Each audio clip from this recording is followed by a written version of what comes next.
In this video, we're going to talk about how you can get a mortgage by utilising the shared ownership scheme. So what is shared ownership? Shared ownership is an affordable way of getting yourself onto the property ladder. So the shared ownership scheme has been running for a number of years. It's otherwise known as the part buy, part rent scheme. And essentially what it is where you buy a proportion of the property and then you rent the remaining part from the housing association. Shared ownership is essentially a way of people being able to buy a home that can't ordinarily afford to buy a house on the open market. Shared ownership is also aimed at first-time buyers, but is available for people that do own their own homes. Shared ownership costs are usually lower than other housing options for a number of reasons.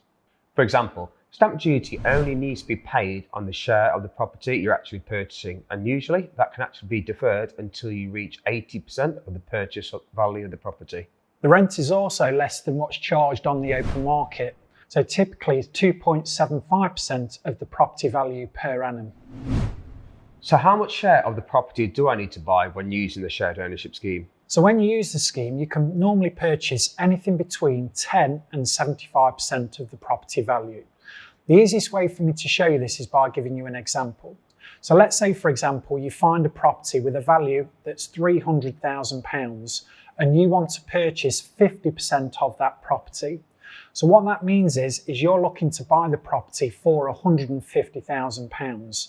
Your mortgage is then based on your share. So you'll then have two separate payments come out of your bank account. One's for the mortgage for the £150,000 property purchase price, and then the other is for the £150,000 rent that you pay on the remaining share.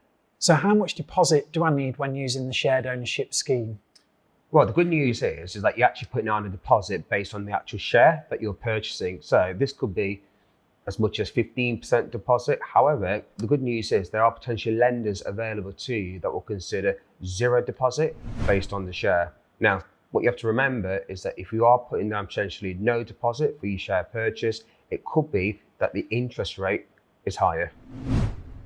I've heard the term staircasing. What does that mean? So essentially, staircasing is where you go to purchase further shares in the property. So again, let's give you an example. So you've originally bought 50% of that property and your mortgage is coming up for renewal. At that point, you may want to purchase additional shares. So let's say, for example, you can afford to pay a further 25%. That means then that you own 75% of the property as opposed to the original amount that you borrowed, which was 50%. And that process of buying more shares is called staircasing. So how much do you need to earn to qualify for a shared ownership mortgage? The good news is there's no minimum income at all. However, you must meet the lender's affordability model based on the mortgage payment as well as the rent outgoing. However, there is a maximum income threshold. Them income thresholds are: if it's outside of London, the total household income must be less than 80,000. If it's inside of London, the maximum household income can't exceed 90,000. Can benefit income be included for affordability purposes? Well, yes, it can. So again, it depends on what lenders that you approach. So some lenders will allow benefit income, other lenders won't. There are even lenders out on the market that will just solely use benefit income when you're looking at the shared ownership scheme. So there is no need to be employed.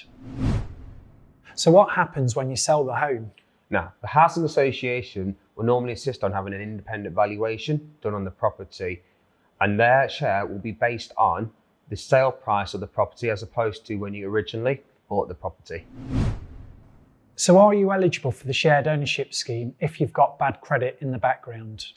Don't let your previous bad credit stop you from getting a mortgage. The good news is there are lenders that participate in the shared ownership scheme that will take an element of adverse credit.